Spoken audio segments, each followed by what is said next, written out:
देश में 70-75 दिन के बाद चुनाव शुरू हो जाएंगे और इस बार सारे पॉलिटिकल एक्सपर्ट से पूछेंगे तो एक ही राय है, जबरदस्त पोलराइजेशन होने वाला है। धर्म के नाम पर वोट का तुष्टीकरण होने वाला है।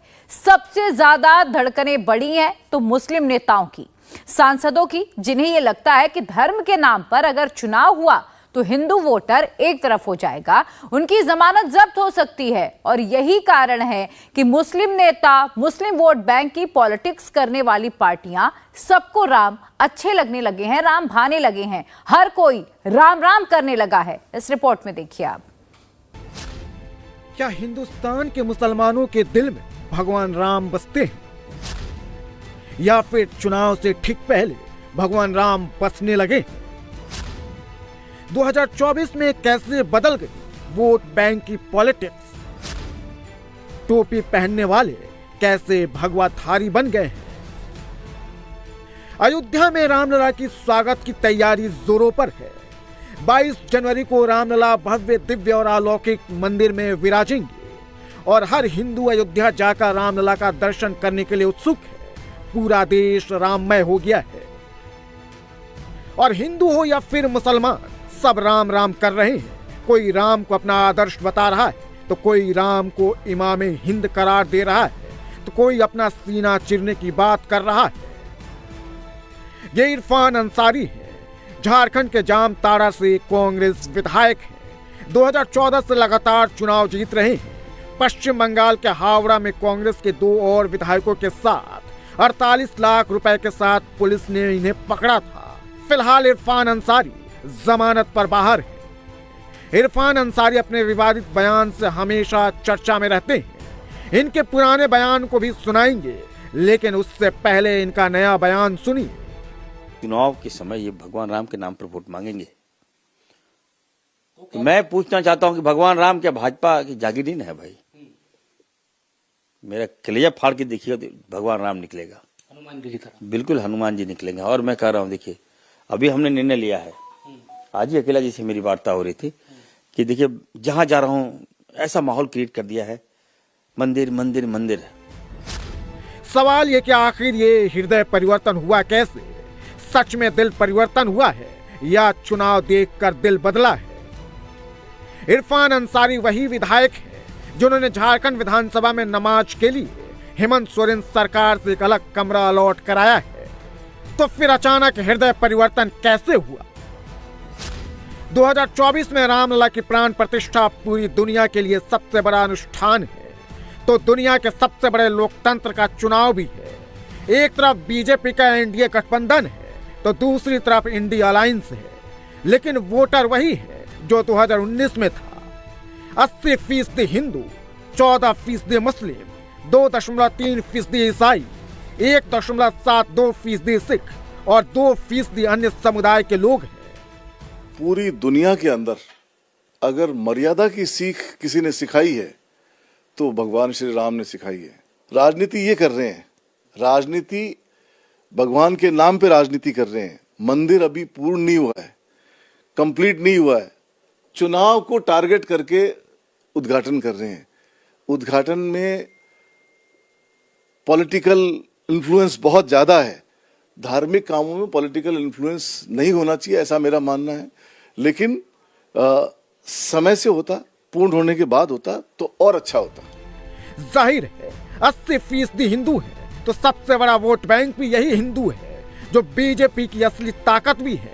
लेकिन अब इंडी गठबंधन इस वोट बैंक को बीजेपी से छीनने की कोशिश में है और इसलिए इंडी गठबंधन के नेता राम राम जप रहे हैं। हिंदू ही नहीं, मुस्लिम भी श्री राम का जयकारा लगा रहे हैं। भगवान राम का मंदिर खुलने वाला है। मैं उन सबको जिन्होंने इसकी कोशिश की कि उनका मंदिर बने और वो तैयार हो गया है, उनको मुबारक देता हूँ।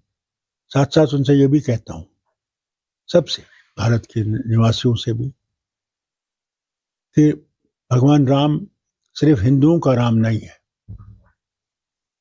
वो सब दुनिया के लोगों का, विश्व का राम है। उनकी पुस्तकों में लिखा हुआ है कि विश्व का राम है। अगर बुलाएंगे तो जरूर जाएंगे। तो आप ये मत समझिए कि रामचंद्र जी का ठेका बीजेपी ने ले रखा है। मेरे नेता उनसे ज्यादा आस्था रखते हैं रामचंद्र जी पे, सब उनके शरण में जाते हैं। आप उन्हें भगवान मानती हैं, मैं इमाम उल हिंद कहता हूं, तो लेकिन उनको कंट्रोवर्सी में अल्लाह के वास्ते मत डालिए।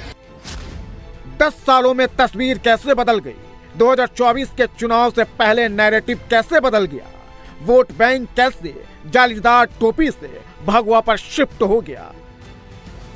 अब मुस्लिम नेता भी मंदिर बनाने और हिंदुओं को अयोध्या भ्रमण कराने का वादा करने लगे। मैंने ये निर्णय लिया है कि हर मंदिरों में जा कर अभी मैं दिया बंटवाऊंगा। ठीक है, सारे मंदिरों में दिया मैं बंटवाऊंगा और जो लोग अयोध्या राम मंदिर जाना चाहते हैं उसका सारा किराया मैं बेयर करूंगा। आपकी विधानसभा से? जी, मैं अपनी विधानसभा से। चाहे जितने भी लोग हो, जितने लोग जाना चाहते हैं जाएं। बसों के जरिए आप भेजेंगे? बस से, ट्रेन से, कार से, व्हीकल जिससे जाना चाहते हैं मैं भेजूंगा। सब लोग एक हैं और राम लल्ला का वहां पे प्रांत प्रतिष्ठा होने वाला है, मूर्ति स्थापित होने वाला है, तो खुशी सब में है। तो किस बात का श्रेय? अब हम कांग्रेस पार्टी बोलेगी हम श्रेय लेंगे, बीजेपी बोलेगी हम श्रेय लेंगे। क्यों भाई, धर्म में क्यों श्रेय लेना? वहां पे एक मस्जिद भी बन रहा है, वहां भी हम जाएंगे। पहले इससे उल्टा होता था, नेता जालीदार टोपी पहनते थे ताकि मुस्लिमों को अपने पाले में करके उनका वोट पा सके। उन्हें पता था हिंदुओं का वोट तो जाति के नाम पर मिल ही जाएगा। यूपी में अखिलेश का एमवाई समीकरण, यूपी में 11% यादव और 19% मुस्लिम है और दोनों का वोट जोड़ दे तो ये 30% हो जाता है। और यूपी में समाजवादी पार्टी इसी एमवाई समीकरण के सहारे कई बार सरकार बना चुकी है। बिहार में भी नीतीश और लालू की पार्टी इसी एमवाई के भरोसे है। बिहार में यादव 14% है और मुस्लिम 17%, जबकि कुर्मी 2.8% है, कुशवाहा 4% है और अगर मुस्लिम यादवों की आबादी को जोड़े तो यह आंकड़ा 31% हो जाता है। वहीं बंगाल में ममता बनर्जी एम फैक्टर के सहारे अब तक चुनाव जीतती आ रही है।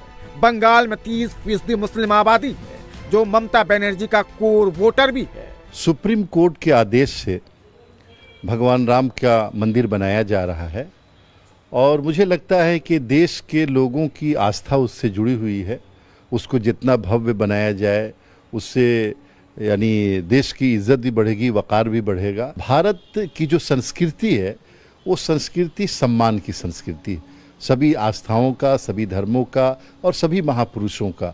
और मुझे लगता है कि 130 करोड़ लोगों में कोई ऐसा नहीं होगा जो श्री राम के लिए आस्था और सम्मान नहीं रखता हो।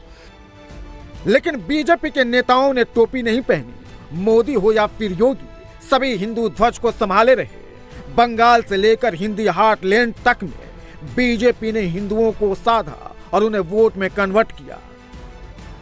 तो क्षत्रिय क्षत्रपों का समीकरण ध्वस्त हो गया और यही कारण है कि अब इंडी गठबंधन में मौजूद पार्टियों के नेता भी राम का नाम लेकर हिंदुओं को अपने पाले में करने की कोशिश में हैं। अब ये भी जान लीजिए कि किस राज्य में कितने हिंदू हैं और वहां बीजेपी का स्ट्राइक रेट क्या है। उत्तर प्रदेश में 80% हिंदू हैं। 2019 में बीजेपी को 62 सीटें मिली। महाराष्ट्र में भी 80% हिंदू हैं। बीजेपी 23 सीटों पर चुनाव लड़ी और सभी सीटें जीती। बिहार में 83% हिंदू हैं। बीजेपी को 17 सीटों पर जीत मिली। पश्चिम बंगाल में 71% हिंदू हैं। 2019 में बीजेपी के खाते में 18 सीटें हैं। वहीं मध्य प्रदेश में 81% हिंदू हैं, जो 2019 में 29 में से 28 सीटें बीजेपी के झोली में दे दी। राजस्थान में 88% हिंदू हैं और पिछले लोकसभा चुनाव में बीजेपी 25 में से 24 सीटें जीतने में कामयाब रही। गुजरात में भी 88% हिंदू हैं। यहाँ के सभी 26 सीटों पर बीजेपी का कब्जा है। कर्नाटक में 84% हिंदू हैं। बीजेपी 28 में से 25 सीटें जीती।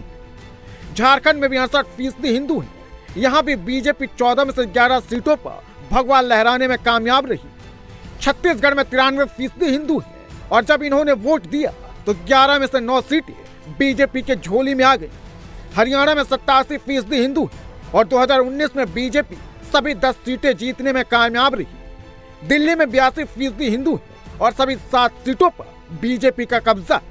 उत्तराखंड में 83% हिंदू हैं और राज्य के सभी 5 सीटों पर बीजेपी का कब्जा है। वहीं हिमाचल प्रदेश में सबसे ज्यादा 95% हिंदू हैं और 2019 में सभी 4 सीटों पर कमल खिला था। यानी देश के 35 राज्य और केंद्र शासित राज्यों में से 28 राज्यों में हिंदू बहुसंख्यक है और राज्य हो या फिर केंद्र में सरकार बनाने के लिए इनका वोट बेहद जरूरी है, क्योंकि इंडिया अलायंस को पता है कि देश में किन किन सीटों पर मुस्लिम उन्हें जिता सकते हैं, लेकिन हिंदुओं के वोट के बिना कोई भी गद्दी पर नहीं बैठ सकता है। देश भर के कुल 543 लोकसभा सीटों में करीब 145 सीटों पर मुस्लिमों का दबदबा है। 80 सीटों पर 20% से अधिक मुस्लिम है, जबकि 65 सीटों पर 30% से ज्यादा मुस्लिम आबादी है। और 2019 में 20% वाले 80 सीटों में से 58 सीटों पर बीजेपी को जीत मिली थी, जबकि पश्चिम बंगाल के बहरामपुर में 64%, जंगीपुर में 60%, मुर्शिदाबाद में 59%, जयनगर में 30% मुस्लिम। वहीं बिहार के किशनगंज में 67%, कटिहार में 38%, अररिया में 32% और पूर्णिया में 30% मुस्लिम। केरल के वायनाड में 57% मुस्लिमों की आबादी है। मलपुरम में 69%, पनोनी में 64% मुस्लिम। यूपी के रामपुर में 49%, नगीना में 42%, संभल में 46%, बिजनौर अमरोहा में 38% मुस्लिमों की आबादी है। और इंडिया अलायंस को पता है कि इन सीटों पर मुस्लिमों के वोट बैंक से चुनाव जीत सकते हैं, लेकिन 300 से ज्यादा हिंदू बाहुल सीटों पर चुनाव जीतने के लिए राम राम जपना ही पड़ेगा।